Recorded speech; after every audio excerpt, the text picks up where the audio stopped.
Welcome to flavour studio. ஹெல்த்தியான ஒரு breakfast recipe தான் இன்றைக்கி நம்ம பார்க்க போகிறோம். இதை பிரேக்ஃபாஸ்ட்டுக்கு மட்டும் இல்லாமல் டிஃபனுக்கு, டின்னருக்கு, இல்லைனா லஞ்ச் பாக்ஸுக்கு கூட நீங்கள் செஞ்சு தரலாம். ரொம்ப டேஸ்டி, அதே சமயம் ரொம்ப ஈஸியானது. எப்படி செய்கிறது அப்படிங்கிறத பார்க்கலாம். ரொம்பவே பேசிக்கான ஒரு எக் சேமியா ரெசிபி தான் பார்க்க போகிறோம். ஒவ்வொருத்தர் ஒவ்வொரு ஸ்டைலில் செய்வாங்க. நான் எப்படி செய்வேன் அப்படிங்கிறது தான் இந்த வீடியோவில் நீங்கள் பார்க்க போகிறீங்க. இதுக்கு 1 கப் அளவில் சேமியா எடுத்துகிட்டு அதை லைட்டாக மிதமான தீயில் இந்த மாதிரி வறுத்து எடுத்துக்கலாம். நல்லா வாசம் வர்றது வரைக்கும் வறுத்துக்குங்க. ஆல்ரெடி வறுத்த சேமியாவாக இருந்தால் கூட நீங்கள் சமைக்கிறதுக்கு முன்னால் லைட்டாக வறுத்து எடுத்துக்கோங்க. இன்றைக்கி நான் 1 கப் எடுத்துருக்கேன். இது 2 பேர் சாப்பிட்றதுக்கு தாராளமாக போதும். இன்கேஸ் நீங்கள் அதிகம் பேருக்கு செய்கிறீங்கன்னா அளவுகளை அதுக்கு தகுந்த மாதிரி அட்ஜஸ்ட் பண்ணிக்கோங்க. இப்போ நல்லா வாசம் வர வறுத்ததுக்கு அப்புறமா இதை தனியாக ஒரு பவுலில் மாற்றி எடுத்து வச்சுட்டு இன்னொரு கடாயில் ஒரு 2லேருந்து 3 டேபிள் ஸ்பூன் அளவு எண்ணெய் சேர்த்துக்கலாம். எண்ணெய் கொஞ்சம் ஜாஸ்தி சேர்த்தா தான் நல்லாயிருக்கும். எண்ணெய் நல்லா காஞ்சதுக்கு அப்புறமா இதில் ஒரு 10-12 சின்ன வெங்காயம் சின்னதாக கட் பண்ணி சேர்த்துக்கோங்க. சின்ன வெங்காயம் சேர்த்திங்கன்னா ரொம்ப டேஸ்ட்டாக நல்லா வாசனையாக இருக்கும். அப்படி இல்லை உங்ககிட்ட சின்ன வெங்காயம் இல்லைன்னா நீங்கள் பெரிய வெங்காயம் கூட யூஸ் பண்ணிக்கலாம்.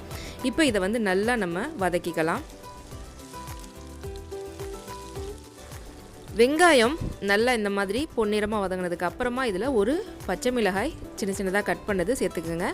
கிட்ஸுக்கு கொடுக்க போகிறீங்கன்னா பச்சை மிளகாயை ஸ்கிப் பண்ணிடுங்க. ஒரு கொத்து கருவேப்பிலை இதில் சேர்த்துக்கங்க. அப்புறம் நல்லா பழுத்த தக்காளி, ஒரு தக்காளியை சின்னதாக கட் பண்ணி அதையும் சேர்த்துக்கங்க. இப்போ இது எல்லாத்தையும் நல்லா நம்ம வதக்கி எடுத்துக்கலாம். நல்லா தக்காளி மசிற அளவுக்கு இதை வேக விட்டுருங்க. இப்போது ஒரு அரை தேக்கரண்டி அளவு உப்பு சேர்த்துக்கிறேன். உப்பு உங்களுக்கு டேஸ்ட்டுக்கு தகுந்த மாதிரி நீங்கள் அட்ஜஸ்ட் பண்ணிக்கோங்க.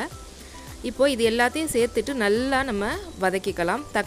தக்காளி வெங்காயம் எல்லாம் நல்லா கரையிற மாதிரி வெந்துடணும். அப்போ தான் நல்லாயிருக்கும். கொஞ்சமாக மல்லித்தலை சேர்த்துக்கலாம். மல்லித்தலை சேர்த்து நல்லா கலந்து விட்டுட்டு இது வேக விட்டுருங்க. இப்போ பார்த்திங்கன்னா தக்காளி நல்லா கரைஞ்சிருச்சு. இந்த ஸ்டேஜில் ஒரு 1/4 டீஸ்பூனுக்கும் கம்மியான அளவில் மஞ்சள் தூள் சேர்த்துக்கலாம். அப்புறம் அரை தேக்கரண்டி அளவு மிளகாய்த்தூள், 1/4 தேக்கரண்டி அளவு மல்லித்தூள், இது எல்லாத்தையும் சேர்த்துட்டு பச்சை வாசனை போகிற வரைக்கும் நல்லா வதக்கி எடுத்துக்கலாம். எப்போவுமே நல்லா கலர்ஃபுல்லாக நம்ம செய்கிற ஐட்டம் வரணும் அப்படின்னா இந்த மசாலா பவுடரெல்லாம் எண்ணெயில் நீங்கள் ஜிஞ்சர் கார்லிக் பேஸ்ட் சேர்க்குறதுக்கு முன்னால் சேர்த்து கொஞ்சம் நேரம் வதக்கிட்டு அதுக்கப்புறமா ஜிஞ்சர் கார்லிக் பேஸ்ட் சேருங்க. அப்போனா நல்லா கலர்ஃபுல்லாக இருக்கும் பார்க்குறதுக்கு. இப்போது இதில் நான் 1.5 தேக்கரண்டி அளவு ஜிஞ்சர் கார்லிக் பேஸ்ட் ஆட் பண்ணிக்கிறேன். இப்போது இந்த ஜிஞ்சர் கார்லிக் பேஸ்ட்டெல்லாம் சேர்த்ததுக்கு அப்புறமா நல்லா வதக்கிக்கலாம். பச்சை வாசனை போயிட்டு அதுலேருந்து எண்ணெய் பிரிஞ்சு வர ஆரம்பிக்கும். அந்த ஸ்டேஜ் வர வரைக்கும் நம்ம நல்லா வதக்கிக்கணும். அப்போ தான் நல்லா ஃப்ளேவர் நல்லா கிடைக்கும் நம்ம முட்டை சேமியாவுக்கு. இப்போ பார்த்திங்கன்னா நம்ம சேர்த்த மசாலா எல்லாம் பச்சை வாசனை போய் நல்லா வெந்துருச்சு. இப்போ இந்த ஸ்டேஜில் 1.5 கப் அளவில் தண்ணி சேர்த்து கொதிக்க விடுங்க. நம்ம எந்த கப்பில் சேமியா அளந்து எடுத்தோமோ அதே கப்பில் 1.5 கப் எடுத்து சேர்த்துக்கோங்க. தண்ணி கொதிக்க ஆரம்பிச்சிருச்சு. இந்த ஸ்டேஜில் உப்பு காரம் எதுவும் பத்தலைன்னா நீங்கள் பார்த்துட்டு அட்ஜஸ்ட் பண்ணி சேர்த்துருங்க.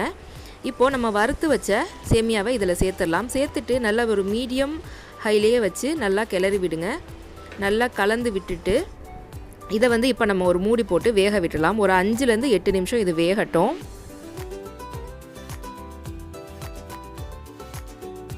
அஞ்சு நிமிஷத்துக்கு அப்புறமா மூடியை திறந்துட்டு நல்லா கிளறி விடுங்க. இப்போ கொஞ்சம் தண்ணி வற்றி இந்த மாதிரி கன்சிஸ்டன்சியில் இருக்கும். இந்த ஸ்டேஜில் 2 முட்டை உடைச்சி இதில் சேர்த்துக்கலாம். நான் இன்றைக்கி பண்ணுற அளவுக்கு 2 முட்டை போதுமானது. நீங்கள் நிறைய பேருக்கு பண்ணுறீங்க அப்படின்னா முட்டையோட அளவையும் இன்க்ரீஸ் பண்ணிக்கோங்க. இப்போ இந்த மாதிரி முட்டையை தனித்தனியாக பிரித்து ஊற்றி மூடி வச்சு வேக விட்டுருங்க. முட்டை ஊற்றுனதோட கிளற வேண்டாம். இந்த மாதிரி முட்டையை தனித்தனியாக வேறு இடத்துல ஊற்றிட்டு ஒரு நல்ல மூடி போட்டு மூடி வச்சுருங்க. ஒரு மூடி போட்டு ஒரு 5 நிமிஷம் அது வேகட்டும். மிதமான தீயிலே வச்சுருங்க. 5 நிமிஷம் கழித்து ஓப்பன் பண்ணி பார்த்தீங்கன்னா இந்த மாதிரி முட்டையோட வெள்ளைக்கரு நல்லா வெக்காடாக வெந்திருக்கும். மஞ்சள் கரு அவ்வளோவா வெந்திருக்காது. இந்த ஸ்டேஜில் நல்லா மிக்ஸ் பண்ணி விட்டுருங்க.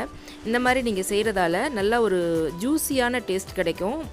அந்த மஞ்சக்கருவை நீங்கள் கலந்து விட போகும்போது வெள்ளைக்கரு நல்லா வெந்திருக்கும். ஆனால் மஞ்சக்கரு கொஞ்சம் அரை வேக்காடாக இருக்கும். நல்லா இதை மிக்ஸ் பண்ணி விட்டுட்டு கொஞ்சம் நேரம் இதை வேக விடுங்க. சேர்த்த தண்ணியெல்லாம் வற்றி நல்லா சுருண்டு வர ஆரம்பிச்சிருச்சு. இந்த ஸ்டேஜில் உங்களுக்கு விருப்பம் இருந்தால் கொஞ்சமாக கருப்பு மிளகுத்தூள் சேர்த்துக்கங்க. சேர்த்து நல்லா கிளறி விட்டுருங்க. இப்போது கடைசியில் கொஞ்சமாக மல்லித்தலை சேர்த்து இதை நம்ம இறக்கிடலாம். இறக்குனதுமே நல்லா சுட சுட சர்வ் பண்ணிங்கன்னா ரொம்ப டேஸ்டியாக இருக்கும். இதுக்கு எந்த சைட் டிஷ்ஷுமே தேவைப்படாது. அவ்வளோதாங்க, சூப்பரான டேஸ்ட்டில் அட்டகாசமாக நம்ம எக் சேமியா ரெடி ஆகிடுச்சு. லஞ்ச் பாக்ஸுக்கு தரதுக்கு ரொம்ப பெர்ஃபெக்டானது. ஈஸியாக நீங்கள் செஞ்சிடலாம், ரொம்ப டைம் எடுக்காது. கண்டிப்பாக இதை நீங்கள் ஒரு வாட்டி ட்ரை பண்ணி பாருங்கள். இந்த வீடியோ உங்களுக்கு பிடிச்சிருந்தா லைக் பண்ணுங்கள், கமெண்ட் பண்ணுங்கள், மறக்காமல் உங்கள் ஃப்ரெண்ட்ஸ் அண்ட் ஃபேமிலி கூட ஷேர் பண்ணிக்கோங்க. இதே மாதிரி இன்னும் நிறைய இன்ட்ரெஸ்டிங்கான ஈஸியான ரெசிபிஸ் பார்க்குறதுக்கு நம்ம ஃப்ளேவர் ஸ்டுடியோ யூடியூப் சேனலை சப்ஸ்கிரைப் பண்ணிக்கோங்க. சீக்கிரமே உங்களை இன்னொரு ஈஸியான ரெசிபியோட சந்திக்கிறேன். தேங்க்ஸ் ஃபார் வாட்சிங்.